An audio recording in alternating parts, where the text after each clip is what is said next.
ಎಲ್ಲ ಪತ್ರಕರ್ತರ ಮಿತ್ರರನ್ನ ಆತ್ಮೀಯವಾಗಿ ಈ ಒಂದು ಪತ್ರಿಕಾಗೋಷ್ಠಿಗೆ ಸ್ವಾಗತವನ್ನು ಕೋರ್ಕೊಳ್ತಾ, ನನ್ನ ಹೆಸರು ಉದಯ್ ಕುಮಾರ್ ಶೆಟ್ಟಿ, ವಣಸೆ ಗ್ರಾಮ ಪಂಚಾಯತ್ನ ಮಾಜಿ ಅಧ್ಯಕ್ಷ. ಹಾಗೆ ಈ ಒಂದು 7 ಗ್ರಾಮ ಪಂಚಾಯತ್ ನಿರಾಮಯ ಸೊಸೈಟಿ ಅಂತೇಳಿ ಒಂದು ಮಾಡ್ಕೊಂಡಿದ್ದೇವೆ. ಆ ನಿರಾಮಯ ಸೊಸೈಟಿಯ ಅಧ್ಯಕ್ಷನಾಗಿ ಕೆಲಸ ಮಾಡ್ತಿದ್ದೇನೆ. ಹಾಗೆ ಇವರು ಸುದರ್ಶನ್ ಶೆಟ್ಟಿ, ನಿರಾಮಯ ಸೊಸೈಟಿಯಲ್ಲಿ ಕಾರ್ಯದರ್ಶಿಯಾಗಿ ಕೆಲಸ ಮಾಡ್ತಿದ್ದಾರೆ. ಕೆರಡಿ ಪಂಚಾಯತ್ನ ಗ್ರಾಮ ಪಂಚಾಯತ್ನ ಪ್ರಸ್ತುತ ಅಧ್ಯಕ್ಷರು. ಇವರು ಆಶಾಚಾರ್ಯ, ನಿರಾಮಯ ಸೊಸೈಟಿಯಲ್ಲಿ ಟ್ರೆಸರರ್ ಆಗಿ ಕೆಲಸ ಮಾಡ್ತಾ ಇದ್ದಾರೆ. ಇಳೂರುಕುಂಜಡಿ ಗ್ರಾಮ ಪಂಚಾಯತ್ನ ಅಧ್ಯಕ್ಷರಾಗಿದ್ದಾರೆ. ಇವರು ಗೀತಾ ಅವಿನಾಶ್, ವಣಸೆ ಗ್ರಾಮ ಪಂಚಾಯತ್ನ ಪ್ರಸ್ತುತ ಅಧ್ಯಕ್ಷರಾಗಿದ್ದಾರೆ. ಇವರು ಸಲ್ಮಾ, ಸಹ್ಯಾದ್ರಿ ಸಂಜೀವಿನಿ CMTCಯ ಅಧ್ಯಕ್ಷರಾಗಿ ಕೆಲಸ ಮಾಡ್ತಾ ಇದ್ದಾರೆ. 31ಕ್ಕೆ ನಮ್ಮದು ಒಂದು ಕೌಶಲ್ಯಾಭಿವೃದ್ಧಿ ತರಬೇತಿ ಕೇಂದ್ರ ವಣಸೆಯಲ್ಲಿ ಉದ್ಘಾಟನೆ ಆಗ್ತಾ ಇದೆ. ಕೌಶಲ್ಯಾಭಿವೃದ್ಧಿ ತರಬೇತಿ ಕೇಂದ್ರವು ರಾಜ್ಯದಲ್ಲಿ ಎಲ್ಲ ಜಿಲ್ಲೆಗಳಲ್ಲಿಲ್ಲ, ಕೆಲವೊಂದಷ್ಟು ಜಿಲ್ಲೆಗಳಲ್ಲಿ ಇದೆ.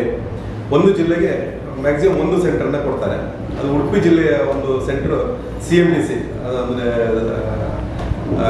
ಕಮ್ಯುನಿಟಿ ಮ್ಯಾನೇಜ್ಮೆಂಟ್ ಟ್ರೈನಿಂಗ್ ಸೆಂಟರ್ ಅಂತೇಳಿ CMTCಯನ್ನು ವಣಸೆಗೆ ಕೊಟ್ಟಿದ್ದಾರೆ. ಅದನ್ನು ನಾಡ್ದು ನಮ್ಮ ಉಡುಪಿ ಜಿಲ್ಲಾ ಉಸ್ತುವಾರಿ ಸಚಿವರು ಲಕ್ಷ್ಮೀ ಹೆಬ್ಬಾಳ್ಕರ್ ಅವರು ಬಂದು ಇನಾಗ್ರೇಷನ್ ಮಾಡ್ತಾ ಇದ್ದಾರೆ.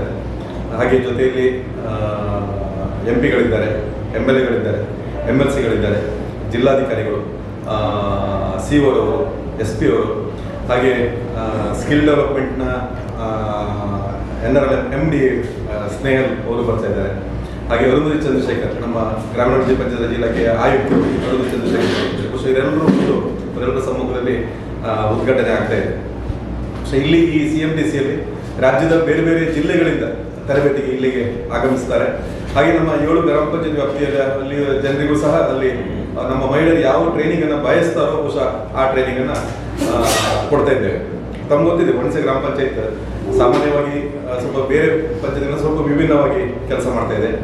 ಶಿಕ್ಷಣ ಇರ್ಬೋದು, ಆರೋಗ್ಯ ಇರ್ಬೋದು, ಹಾಗೆ ನೈರ್ಮಲ್ಯ ಮತ್ತು ಮಹಿಳಾ ಸಬಲೀಕರಣ, ಈ 4 ವಿಭಾಗಗಳನ್ನು ಬಹುಶಃ ಪ್ರಮುಖವಾಗಿ ತಗೊಂಡು ಕೆಲಸ ಮಾಡ್ತಾ ಇದೆ.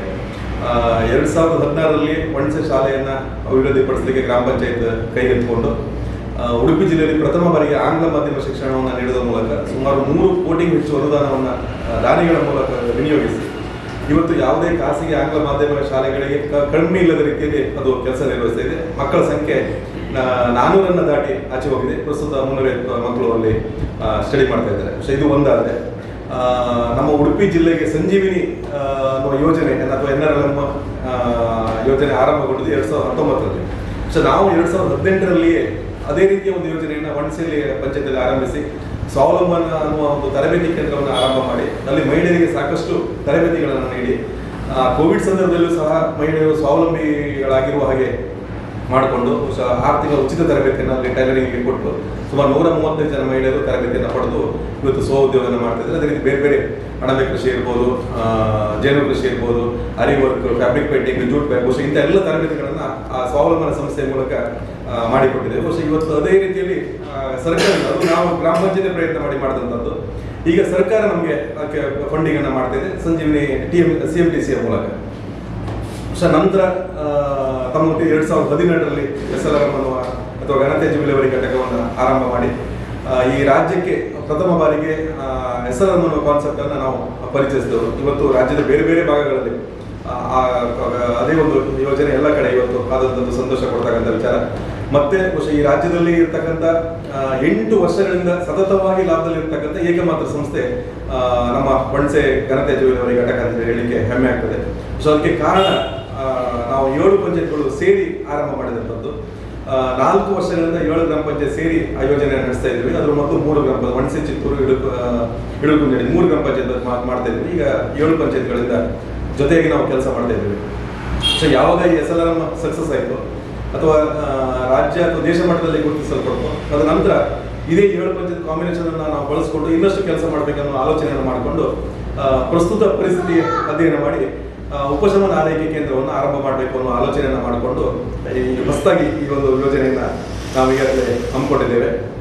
ಸೆಪ್ಟೆಂಬರ್ 1ರಿಂದ ಈಗಾಗಲೇ ಸಂಸ್ಥೆ ಕಾರ್ಯನಿರ್ವಹಿಸ್ತಾ ಇದೆ. ನಾವು ಈಗಾಗಲೇ ನಮ್ಮ ನಿರಾಮಯ ಸೊಸೈಟಿ ಅಂತೇಳಿ ಫಾರ್ಮೇಷನ್ ಮಾಡ್ಕೊಂಡಿದ್ದೇವೆ.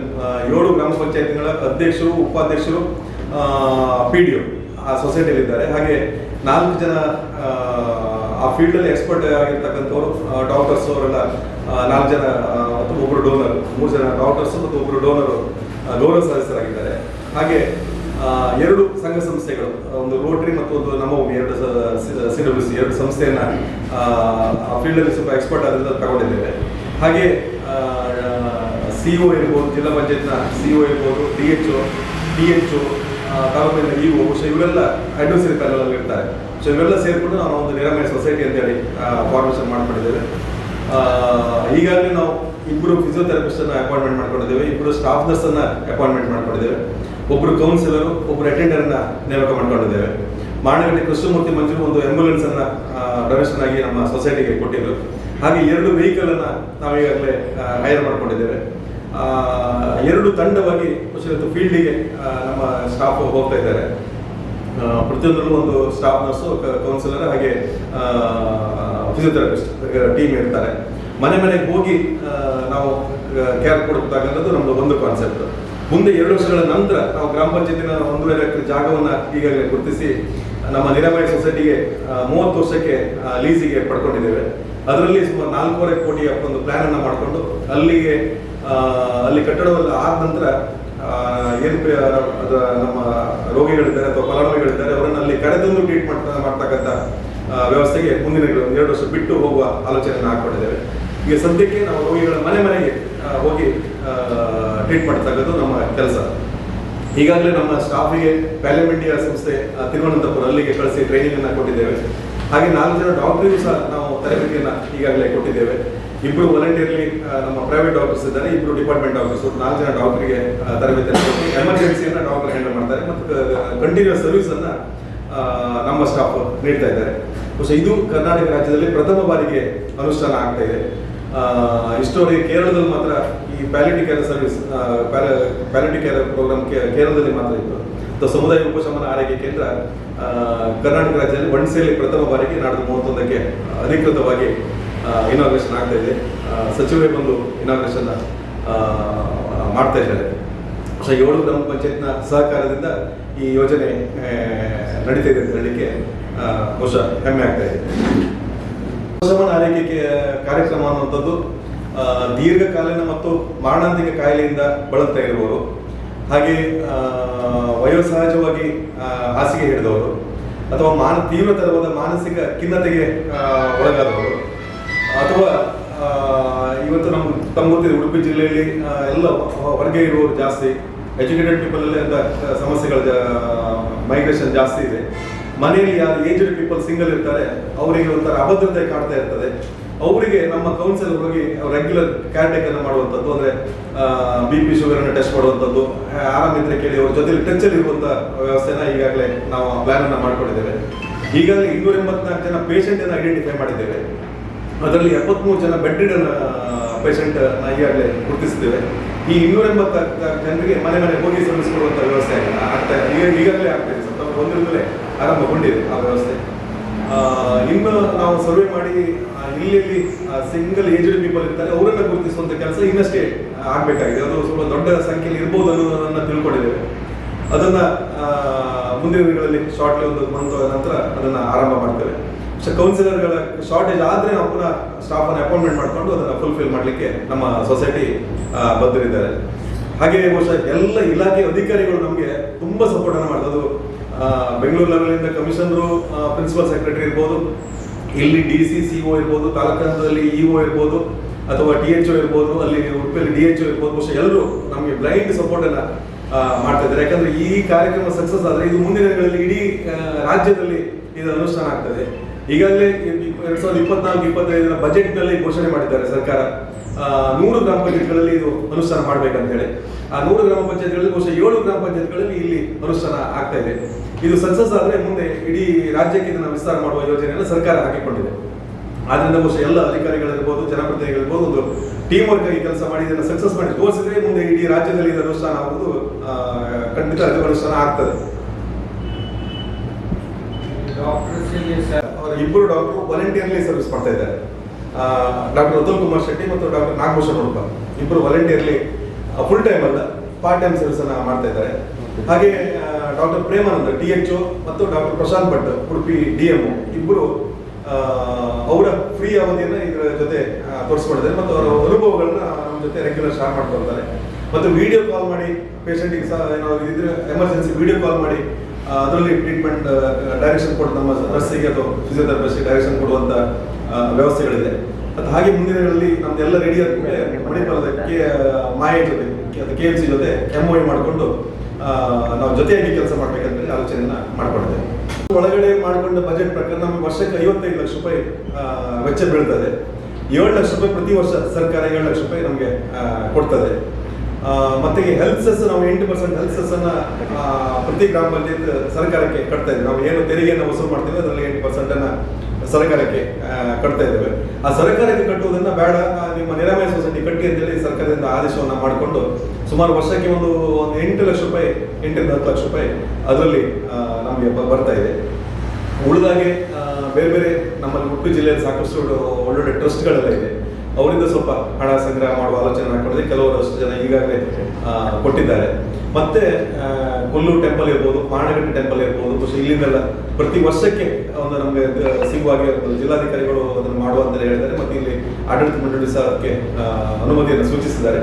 ಅದು ಪ್ರತಿ ವರ್ಷ ಕನಿಷ್ಠ ಒಂದು 5 ವರ್ಷ ನಮ್ಗೆ ಸಪೋರ್ಟ್ ಮಾಡಿ, ಸ್ಟಾರ್ಟಿಂಗ್ 5 ವರ್ಷ ಸಪೋರ್ಟ್ ಮಾಡಿ ಅಂತ ರಿಕ್ವೆಸ್ಟ್ ಮಾಡಿದ್ದೇವೆ. ಬಹುಶಃ ಆಫೀಸರ್ ವರ್ಕ್ ಇದನ್ನ ನೆಕ್ಸ್ಟ್ ಆರ್ಡರ್ ನೆಕ್ಸ್ಟ್ ಮಾಡ್ಕೊಳ್ತೇವೆ, ಅದಾಗ್ತದೆ. ಮತ್ತೆ CSR ಡಿಪೆಂಡ್ ಆಗಿ ನಾವು ಕೆಲಸ ಮಾಡಲಿಕ್ಕೆ ಆಲೋಚನೆ ಮಾಡ್ಕೊಂಡಿದ್ದೇವೆ.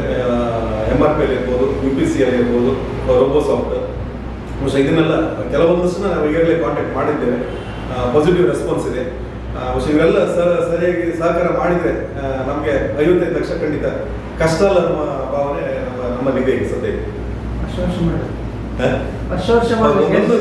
ಪ್ರತಿ ವರ್ಷ 55 ಲಕ್ಷ ಬೇಕಾಗ್ತದೆ. ಅಥವಾ ಇನ್ನೊಂದು ಜಾಸ್ತಿಯಾಗಿ ಹೋಗ್ಬಿಟ್ರೆ ಕಡಿಮೆ ಆಗೋ ಸಾಧ್ಯತೆಗಳಿಲ್ಲ. 55 ಲಕ್ಷಕ್ಕಿಂತ ಇನ್ನೂ ಜಾಸ್ತಿ ಹೋಗ್ಬಿಟ್ರೆ, ಯಾಕಂದ್ರೆ ನಾವು ಈ ನಂಬರ್ ಮೇಲೆ ವರ್ಕ್ ಮಾಡ್ಬೇಕಂದ್ರೆ ಈಗ 284ಗೆ ನಾವು ಇರುವ ಸ್ಟಾಫ್ ಸರಿ ಆಗ್ತದೆ. ಇನ್ನು ಜಾಸ್ತಿ ನಮ್ಮ ಪೇಷಂಟ್ ಸಿಗ್ತಾ ಹೋದ್ರೆ ನಾವು ನಮ್ಮ ಸ್ಟಾಫಿನ ಸಂಖ್ಯೆ ಜಾಸ್ತಿ ಮಾಡ್ಕೊಳ್ಬೇಕು. ಅದು ಸರ್ಕಾರದ ಕಾನ್ಸೆಪ್ಟ್ ಸರ್ಕಾರದ PSC ಮತ್ತೆ ಆರೋಗ್ಯ ಕ್ಷೇಮ ಕೇಂದ್ರ ಅಲ್ಲ. ಇದಂದ್ರೆ ಇದು ಆಕ್ಚುಲಿ PSC ಅಲ್ಲಿ ಆಲ್ರೆಡಿ ಎಸ್ಟಾಬ್ಲಿಷ್ಡ್ ಕಾರ್ಯಕ್ರಮಗಳು ನಡೀತಾ ಇರ್ತದೆ. ಅದೇ ಈಗ ಸಮಸ್ಯೆ ಏನಂತ ಹೇಳಿದ್ರೆ, ಈಗ already health department palliative care service ಇದೆ, ಆಲ್ರೆಡಿ ಅವತ್ತಿದೆ. ಬಟ್ ಹೇಗಾಗ್ತದೆ ಅಂತ ಹೇಳಿದ್ರೆ, ಅದು ಹಳ್ಳಿಯ ಜನರು ಪ್ರತಿ ಒಂದು ಜನರ ಮನೆಯನ್ನು ತಲುಪಲು ಸ್ವಲ್ಪ ಎಲ್ಲೋ ಕಷ್ಟ ಆಗ್ತಾ ಇದೆ. ಡಿಸ್ಟ್ರಿಕ್ಟ್ ಹಂತದಲ್ಲಿ ಮಾತ್ರ ಇದೆ, ಬಿಟ್ರೆ ಪ್ರತಿ ಮನೆಯನ್ನು ರೀಚ್ ಆಗಲಿ ಸ್ವಲ್ಪ ಕಷ್ಟ ಆಗ್ತದೆ. ಆಗ್ತಿಲ್ಲ ಅಂತ ಹೇಳುದಿಲ್ಲ, ಕಾರ್ಯಕ್ರಮಗಳು ಚೆನ್ನಾಗಿದೆ, ಆರೋಗ್ಯ ಇಲಾಖೆ ಕಾರ್ಯಕ್ರಮಗಳು ಚೆನ್ನಾಗಿದೆ. ಬಟ್ ಎಲ್ಲೋ ಆರೋಗ್ಯ ಇಲಾಖೆನ ಜೊತೆಯಲ್ಲಿ ತಗೊಂಡು ಗ್ರಾಮೀಣಾಭಿವೃದ್ಧಿ ಪಂಚಾಯತ್ ರಾಜ್ ಇಲಾಖೆ ಆದ್ರೆ ಗ್ರಾಮ ಪಂಚಾಯತ್ ಸ್ಥಳೀಯ ಸರ್ಕಾರ ತಗೊಂಡಿದೆ. ಪ್ರತಿ ಜನರ ಜೊತೆ ನೇರ ಸಂಪರ್ಕ ಇರ್ತಕ್ಕಂಥದ್ದು, ಪ್ರತಿ ಮನೆಯಲ್ಲಿ ಏನಾಗ್ತದೆ ಅಂತೇಳಿ ಗ್ರಾಮ ಪಂಚಾಯತ್ ತಿಳಿತಾ ಇರ್ತದೆ. ಬಹುಶಃ ಇದರಲ್ಲಿ ಆಶಾ ವರ್ಕರ್ ಸಾಕಷ್ಟು ನಾವು ಬಳಕೆ ಮಾಡ್ಕೊಂಡಿದ್ದೇವೆ. ಹಾಗೆ ಸರ್ವೆ ಮಾಡಲಿಕ್ಕೆ ಮೊದಲು KMC ಒಂದು ಸರ್ವೆ ಮಾಡಿದ್ರು. ನಂತರ ಒಂದಷ್ಟು ಆರೋಗ್ಯ ಇಲಾಖೆಯವರು ನಮಗೆ ಸರ್ವೆ ಮಾಡಿಕೊಟ್ಟಿದ್ರು. ಮತ್ತು ಆಶಾ ವರ್ಕರ್ ಜೊತೆ ರೆಗ್ಯುಲರ್ ಆಗಿ ನಾವು ಅವ್ರನ್ನ ಸ್ವಲ್ಪ ಬಳಸ್ಕೊಳ್ತಾ ಇದ್ದೇವೆ. ಬಹುಶಃ ಹಳ್ಳಿಯ ಪ್ರತಿ ಮನೆಯನ್ನು ರೀಚ್ ಮಾಡಲಿಕ್ಕೆ ಈಗ ಪಂಚಾಯತಿಂದ ಆದರೆ ಸಾಧ್ಯ ಅನ್ನೋದನ್ನು ಕಂಡುಕೊಂಡು ಸರ್ಕಾರ ಕಾನ್ಸೆಪ್ಟ್ ಅನ್ನ ಇಂಟ್ರೊಡ್ಯೂಸ್ ಮಾಡಿದೆ. ಮತ್ತು ಕೇರಳದಲ್ಲಿ ಅದು ಯಶಸ್ವಿಯಾಗಿದೆ. ಬಟ್ ಕೇರಳದಲ್ಲಿ ಪ್ಯಾಲಿಮೆಂಟ್ ಅನ್ನುವ ಒಂದು ಸಂಸ್ಥೆ, ಅದು ರಾಷ್ಟ್ರ ಮಟ್ಟದಲ್ಲಿ ಗುರುತಿಸ್ತಕ್ಕಂಥ ಒಂದು ಸಂಸ್ಥೆ. ಅವರದ್ದೇ ಒಂದು 25 ಜನ ಡಾಕ್ಟರ್ಸ್ ಇದ್ದಾರೆ, ಒಂದು 15 ವೆಹಿಕಲ್ ಇದೆ, ಒಂದು 16 ಬೆಡ್ಡಿನ ಇನ್ಪೇಷೆಂಟ್ ಇದೆ, OPD ಇದೆ. ನಮ್ಮ OPD ಮಾಡ್ಲಿಕ್ಕೆ ಆಲೋಚನೆಯನ್ನ ಮಾಡ್ಕೊಂಡಿದ್ದೇವೆ. ಹಂತವಾಗಿ ಅದನ್ನ